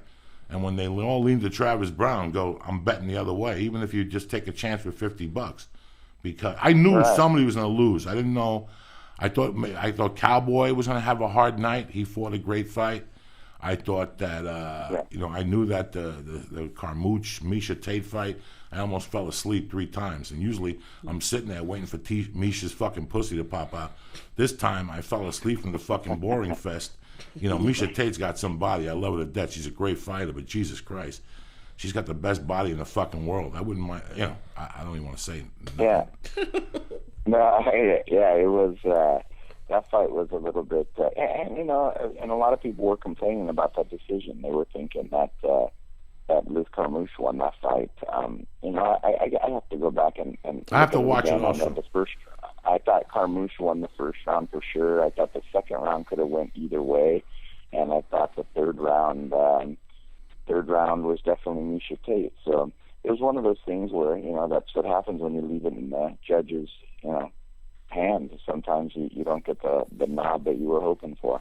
I even read on Google that Misha Tate thought she lost. Really? The reason why I didn't watch the Misha Tate fight was because I had people getting up. I was sitting at the end. I had those Joe Rogan tickets that are tremendous, but I had people getting up every fucking thing to get alcohol. Then they get up to pee in between the fights. I don't even know why they went to the fucking fight for. So finally during the Misha Tate fight, I said, fuck it. And I walked upstairs and I sat at the bar and I watched the fucking last fight from there. Because once that last punch is thrown, I'm out of there. I don't want to get stuck on the bottom floor in place, So I got the fuck out of there early. Ed Suarez, I will see you at the weigh-in. All right, you'll be there, and you have a show Friday night. Friday night, I think it's sold. I'm not sure, but listen, man, you're one of my favorite people in the world, and I don't see you much, and I don't talk to you much at times. We talk on the phone, but I'm always really proud of you, and I like you and your partner came up to me the other day because we walked to the plane together. We lost Rogan, and we walked to the plane together. And I go, I got to get something to eat because I don't know if the food's going to be good. So I got a Cuban sandwich. And I went to get them. They had all this Cuban stuff. And I wanted to get George a Cuban coffee. Ooh, and the people had no fucking Cuban coffee. I couldn't believe they had Cuban. So I started talking to the lady in Spanish, asking her. And when I got away, George's eyes were huge. She goes, you talk Spanish very good. Why aren't you an announcer for Bellator or something? I'm like, I can't I got no good eyes. I can't see nothing. But it's amazing when I talk Spanish in front of people, they lose their fucking mind. They think that only bad words come out of my mouth, and all of a sudden I'm dealing with the fucking oyes and but that's it. It's always a pleasure to be around fucking winners, brother. Well, that's it, man. In this world, especially us living in California, you got to be able to speak Spanish, man. Bro, if you don't know how to speak Spanish in this world, you're fucked. you're fucked. Oh, Well, in the next 20 years, you got to teach your kids Arabic and Russian. You know, it was funny in school, man. I never opened my Spanish book, man, because I spoke Portuguese. So most of the time, 95% of the time, when the teacher would say, "How do you say that?" If I didn't know, I'd say it in Portuguese, and she says, "Yeah, that's close enough. That's good." It's amazing. I heard Spanish is fairly easy for me. When Brazilians say coward, it's covarde, you know, and it's so similar because in Spanish it's covarde. You know, it's the same fucking. It's like when you listen to somebody Sicilian. When you're Spanish and you hear a Sicilian talk, you got this motherfucker because every 3 words is a Spanish word. La cancioneta is a fucking song. A canción is a song. Cancioneta is a fucking Italian song. So it's amazing when you know Spanish and you hear Sicilians talking, you know every 3rd word, you pick it up. It's the same thing with Brazilians when they're around me. I could always pick up 3 or 4 fucking words here or there. But it seems like like I said, I spoke Portuguese first, and it seems like a little bit of an easier transition from speaking Portuguese and trying to pick up Spanish. Like, for instance, I could speak Spanish pretty good when I go to Mexico, but like sometimes if I'm watching like a Spanish television, sometimes I'll get lost because they're speaking too fast and I can't understand everything. But, you know, Portuguese, I understand everything fluently, but Spanish TV sometimes, you know, I'll get a little bit lost when they start speaking real fast. So in other words, you could buy volumes in Mexico, but I can never put you on Spanish Jeopardy. Exactly. You'll never be on fucking Mexican Jeopardy. That's what you're trying. It's fast. You gotta, when you watch Telemundo, you gotta pay attention. Them motherfuckers. I don't think I'll be on any Jeopardy, especially not in Spanish. I love you, Ed Suarez, with all my heart. I'll be there with you. I'm wishing you all the best with Glover. I mean, if anybody deserves it, he's a sweetheart of a fucking guy. Sweetheart of a fucking guy. Great guy, man. Sweetheart of a guy. Solid dude, man. You know, when you shake his hand, you can't even believe he's a fighter. I mean, that's how sweet he is. Until you look at his fucking ears, he has this weird warmth. And you know, it's funny because I've been reading how, you know, Chuck says he's going to knock out whatever, and then John Jones answered back, you know, whatever his name is. I miss that motherfucker fighting. Do you know that? I miss Chuck Liddell. I fucking miss him. My favorite has always been Anderson Silva, but a tight second has always been Chuck Liddell. He's the reason why I went to Kempo Karate. I love Chuck Liddell. I love everything. And I would see him for years. I would never say a fucking word to him. Never, never. And then one time him and I got put in a weird predicament, and I just told him how I felt. And now he always says hello. I always told him that. I had your poster on my fucking wall for a few months, cocksucker. And he looked at me and giggled, and I miss Chuck Liddell. So hopefully he'll be at the fight too, jumping up and down. I'll see you. So, man. I'll see Machida there. Hopefully all the boys are there, my friend. Yeah, well, actually, Machida's actually taken off to Brazil. He had to go. Do. There's a Arnold trade show out there for supplements out in Rio. So he has to go out there to make an appearance for his supplement company sponsor. Jesus fucking Christ. No Machida in Baltimore. Now I don't feel safe no more. You know what I'm saying? As long as Machida was there, I know black people won't fuck with me because black people love karate. You know what I'm saying? Yeah. Black people love karate. So they love you. Fucking walk around with Machida. Black people are like, whoa, don't fuck with that motherfucker. I love you. I'll see you Thursday night. I'll call you as soon as I hit the hotel. All right, sounds good, man. Thank you for calling in, brother. Good luck this Saturday. I love you. Hey, man, take care. I love you guys too, man. Take care. There you go. Fucking great guy, man. Very lucky to have him. And it's true, man. Sometimes if you hang out with people like that, you get little things from them, like in the sense of you can't lose when you hang out with people like that, when you have people like that around you. I've called Ed 1,000 times and asked him for advice, even like Hollywood advice, because management is management. Mm-hmm. You know, you care. You care the extra mile. So I've called him, and he doesn't know the answer. And he's called me 2 days later with a fucking answer. You know, he probably had to contact his attorney, paid $200 out of his pocket, but he's done me the favor. So I have the utmost respect for a good manager. Him and his partner are fucking great, and I wish. I like John Jones. I like John Jones on a personal. I love him. I mean, I'm not saying nothing bad about him. I think this is going to be a great fight. I think everybody should fucking watch it. That's how I feel. Yeah. How about you, cocksucker? A million miles in a year. That's fucking crazy. A million fucking miles. That's George Clooney type shit. Yeah, that's Up in the Air. Oh my God. Let me give some shout outs real quick. Up in the Air, all right? Okay, go for it. Okay. Ivan B, I love you, cocksucker. Shane Plan B, who loves you? Renee Dillon, Robert Bueno, Lance Armstrong Jr., Gerardo Ramirez, Darren Jones, Edgar Lawyer, you cocksucker. To my favorite Puerto Rican, Norberto. Happy birthday, whatever the fuck it is in your life today. Also, I want to give a shout out to one of my favorite sponsors of all time, Onnit, Onnit.com. Go check out Onnit. You want to get healthy, go check out Onnit. I'm going to give Lee some Alpha Brain today for his walks. Lee, you got to smoke some dope. I'm going to give you a joint. I'm going to get you a little joint. I want you to roll a joint. Okay. Take a light and take 2 hits like this.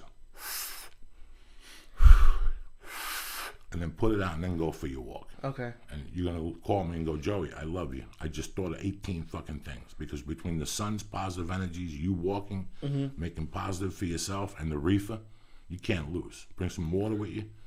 And every day, you got your iPod, right? Got it. You got your phone, you got those Jews jumping up and down. Oh, yeah. They should motivate you. And then after a few 4 weeks of walking, you're going to walk 4 times a week this week. That should go. Okay. 4 days. Yeah. 1 with Paula. I'm not seeing her this weekend. Saturdays, when you get up, no more fucking Denny's. We got to go for a 30-minute walk, then we walk to Denny's. Okay. To get everybody involved. We make this a family thing. Show them that. Show her that you're walking. And she'll say to you first, Lee, what's wrong with you? And then if she don't want to go, you go by yourself. Then they know that you're the man. Oh, you'll be proud of me. She's going to fucking Lana Del Rey, and I said, have fun with your cousin. You going where? She's going to the same concert, but in L.A. this time. I said, have fun with your cousin. She's going to stand out there for 12 hours. She's going to get there at 10 in the morning. That poor girl. She loves it. I couldn't do it. You're like, this isn't happening. Go No. with your cousin, I'll bring you water. That's what I said. I said, I'll pick you up afterwards for dinner. No. Just bring them water online. Get out of there. Bring them water. I got those 2 hits of ecstasy. Give them a hit of ecstasy. Let them jump up and down. Who gives a fuck? Oh. What's the name of the chick she's going to see? Lana Del Rey. Oh, Jesus They're Christ. fucking crazy. Oh, Jesus fucking. 12 hours. They're going to stand outside. 12 fucking hours. Before, yeah. All right. Onnit.com. Maybe you should give her some fucking Alpha Brain. And maybe she won't stand online for 12 hours like a Mama Luca the She Yay. loves it. Onnit.com. Go over there. They got the Shroom Tech. They got the Alpha Brain. They got the Strong Bone. They got so many products. They got the digestive enzymes, the papaya to help you fucking digest proteins. They got the hemp horse protein. Just give Onnit a shot. Let it go into your life one fucking time. I guarantee you'll be hooked. They got a money-back guarantee. If you want me to sit here and break down the mushrooms and the amounts and the sodium, I got no fucking idea. What I do know is it works. Go to Onnit.com or go to joeydiaz.net. Look at my fucking schedule. I added Vegas on there July 18th with Steve Simone. Go to Onnit.com. Go to joeydiaz.net. Look at the Onnit. What do you put in there? Church. You get 10% off. To their Onnit, Stay On It program. They mail them to your house directly on the first of every fucking month. You don't got to leave the house. You don't got to put up with that shit. It's like Dollar Shave Club. Let me tell you something. I shaved yesterday morning with Dollar Shave Club again. And as I was doing it, I was like, Jesus fucking Christ. Jesus fucking Christ. This is smooth. And it's the weight. You know, when you buy a plastic one, you can't really control it. It's the weight of that handle that I fucking... It's like having a dumbbell. Weight fucking shaves you so close, but that's not why you get... Everybody has a good razor. I'm not going to lie to you. Norelco, they all have a good razor. You know what the difference is? Dollar Shave Club delivers them to your fucking house. That's customer service. That's what we talk about. You either can get the $1 program, the $6 program, or the $9 program a month. From 9 to fucking... For a year is what? 9 times 12... Whatever the fuck it is. 12 times $1 is fucking $12 a year to shave. That's... You're not paying... Time is of the essence. I'm 51. I don't want to spend it in traffic. That's my fucking solution. Time is everything. Why not have the razor delivered to your house? You want to go to some pharmacy and stand online? Fuck that shit. You got better shit to do. Go to fucking joeydiaz.net. Go to the Dollar Shave Club box and press. Church. Boom! There you go. Church. CHURCH. You're going to get the best razors on the market delivered to your fucking house. You don't have to leave the house. Hulu Plus, motherfuckers. Again, I got to go through this shit with you people. I got to go through this shit where you get $7.99 a month. $7.99 a fucking month. 2 weeks for free. Not 1 week like when you go on the webpage. 2 weeks gratis on the fucking arm. Go to Hulu Plus and press what? Joey. Joey. Joey. You get the best fucking shows on there. You can binge watch. You can take the day off. Get a weed and watch everything all in one day. From fucking Daily Show to fucking Family Guy, everything you want. And go Hulu Plus with the emphasis on plus, motherfuckers. Also, the best, naturesbox.com. 50% off. 50 fucking % off your first order. Let me tell you what Who gives you you order. half off? Who gives you half off? Let me tell you what you order the first shot. Get the plantains, get the spicy fucking pistachios, get the black and white granola. Make sure you get the cocoa almonds. And get, what else did you like? The bagel sticks. Boom! There you go. Go try that. If that ain't good, fucking you hit me up and don't fuck with me today, how I'm naturesbox.com is also on joeydiaz.net. What are you pressing the box, brother? Joey, Joey, 50% off your first order. And then if you want that stuff every month, nutritious, fucking delicious, and yummy for your motherfucking tummy. You understand me? You show up with a bag of fucking pretzels to somebody's house. You show up, you just take your dick out and get ready for some yum juice.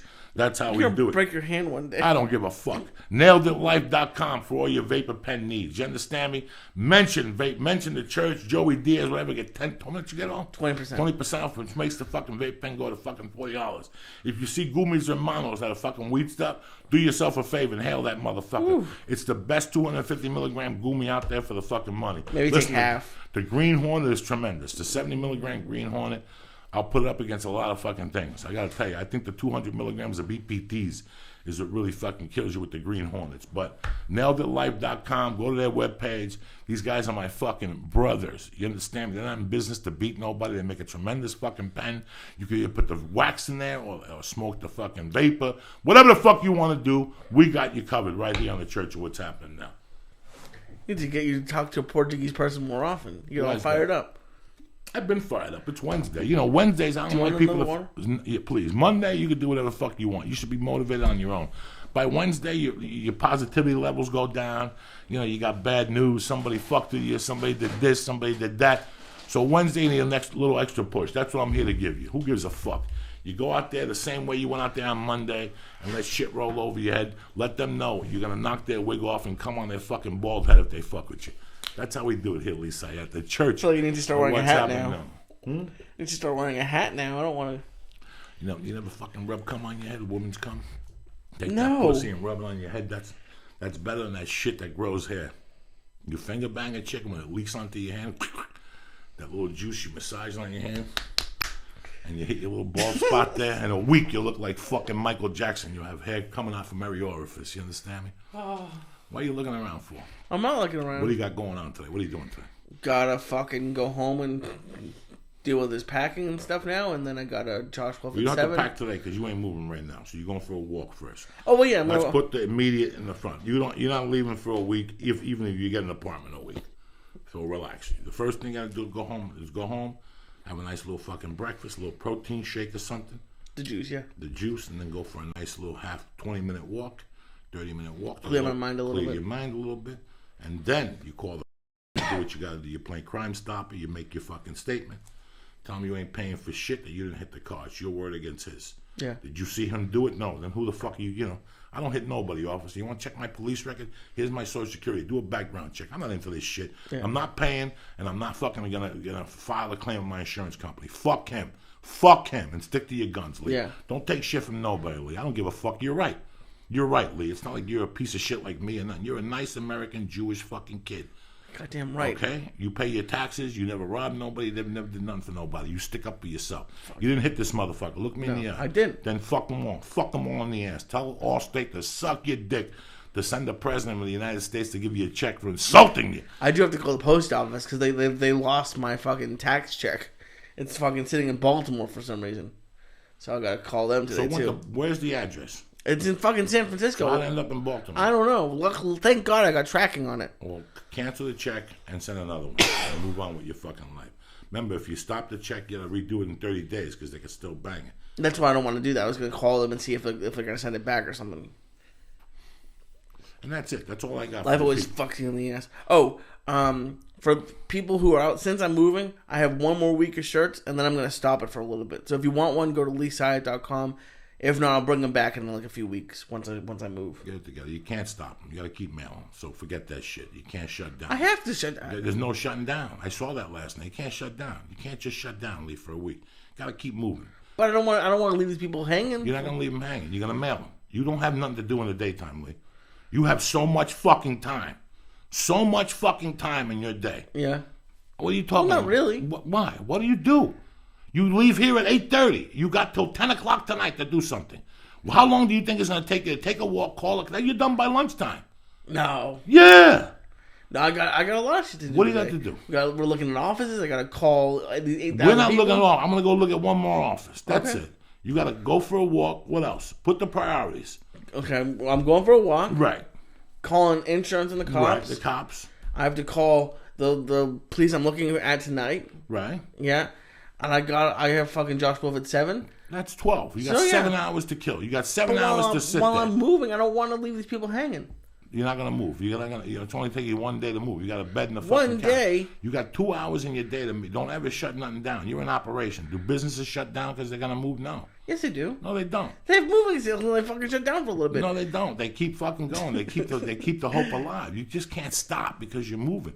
You think you got this busy day, but most of your day you're sitting on that fucking bed on the computer. I know this. Well, yeah, but that's that those days are done with. You're gonna move all fucking day from now on, dog. Those days are done with. This is all part of the new fucking Lee. This is all part of the new Lee. You give yourself a lot of time to relax, Lee. A lot of time to relax. It's too much. Well, it's not relaxing. You're single. You don't see your girlfriend in the daytime. You don't have a cat. You don't have a dog. You got nothing. You ain't that fucking busy. You gotta get on it. That's it with the fucking stories. No more in bed throwing fucking M&Ms up in the air and eating them like a fucking thing. I know you. You're going to keep selling shirts. You got to keep moving forward. You're going to fill your days from now on. No more sitting at a fucking house. You're 25 years old. At 25, I didn't even have a fucking house. I didn't even watch TV at 25. I didn't even know what baseball was. I don't know when the Twinkies... Somebody told me the Twins won the World Series. I don't fucking know when the Twins won the World Series. You're 25. There's no more TV in your life. Do the computer and what you got to work. It's over. Boston Red Sox don't put money in your pocket. Neither does fucking half these fucking mook shows you watch. You sit there all day like a fucking mook. You're going to keep selling shirts. You're going to keep digging. And you're going to keep walking. This is the new Lee. You lived a certain way till you're 25. Now the next 25, you got to live like a fucking savage. Enough is enough. You're a young man. For all you young motherfuckers out there with your PlayStation and your bullshit. If you're not getting your dick sucked at 25, I didn't even know what a fucking couch was or a bed. And I wish in my heart I was trying to be funny with you dumb motherfuckers. I really wish in my heart I was trying to be funny. I slept 3 hours a fucking day, and that's when I wasn't doing blow. Do you understand? When I was doing blow, there was no sleep. What is this that you're tired, that you don't feel good? I don't even get you high in the morning no more.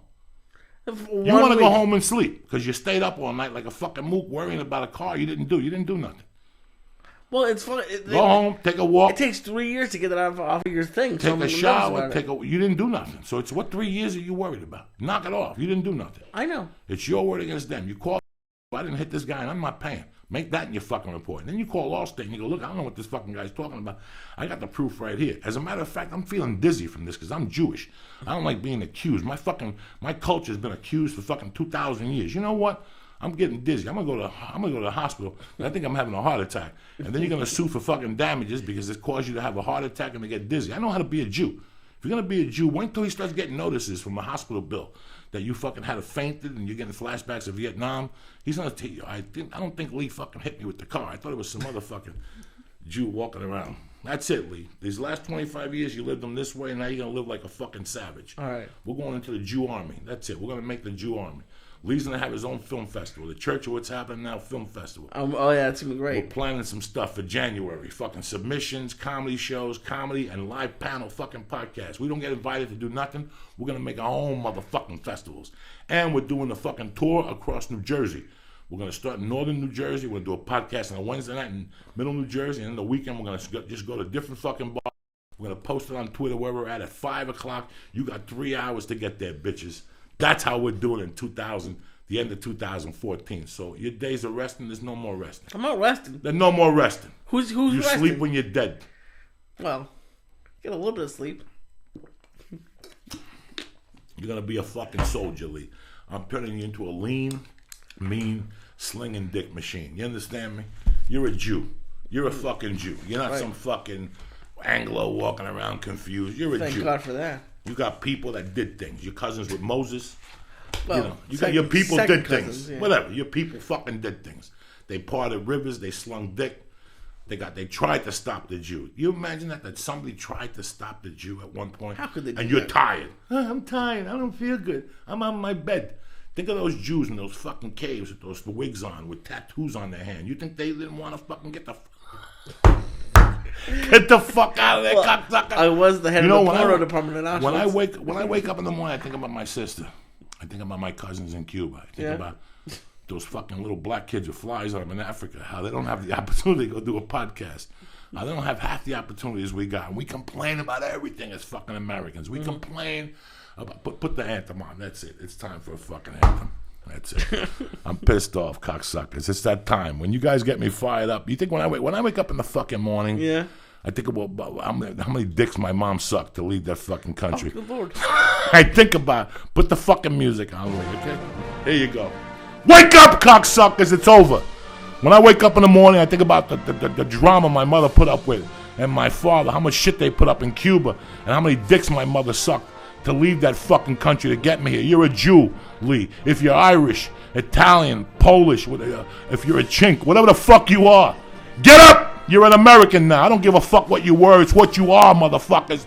You know what your parents did to fucking get you here? And you're waking up playing PlayStation. You want to go to some community college with momos. You want to go to Votech. I don't give a fuck. If you're English, think of what your ancestors did. Think about what they did, and then think about what you're going to do. You're going to grab your cock. You're going to eat some Chinese food. You're going to get up, and you're going to go out there and stab a motherfucker. Because that's what it means to be an American. Getting out there every day and doing it, no matter what the fucking outcome is. Who gives a fuck? They kick you in the head, you eat a roast beef sandwich, and you get back out there and do it again and again the next fucking day, cocksuckers. Until somebody says, you're the motherfucking man. You're an American. Have a great week. Piss me the fuck off. Oh, are we done? You're done. Okay. Oh, my God. Now that the show's over, don't forget to sign up for dollarshaveclub.com. You'll get high-quality razors sent to your door each and every month for a fraction of what you pay at retail. Go to dollarshaveclub.com/church or go to joeydiaz.net and click on the Dollar Shave Club banner. The show is also sponsored by naturebox.com. Order great tasting, healthy snacks at 50% off. Snack smarter in the new year with healthy and delicious treats like French toast granola. Support this podcast and get 50% off of your first order. Go to naturebox.com and use promo code Joey. Naturebox.com, promo code Joey. And again, thank you to Hold on, there's no disrespect. If you're Hindu or Arab, you're an American today, cocksucker. Get it together, too. I didn't mention you guys. Don't want to leave anybody out. And naileditlife.com for all you oil and wax smokers out there. Go there for the premier vapor pen on the market and save 20% off. When you mentioned Joey Diaz, this was crazy. Put the music on while you're pissing me off. What's with the questions?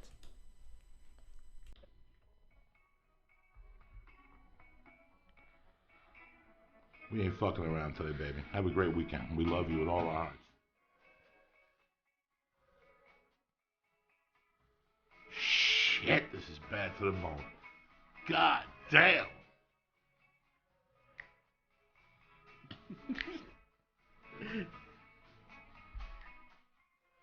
Oh shit. The motherfucking Rolling Stones coming at you, motherfuckers.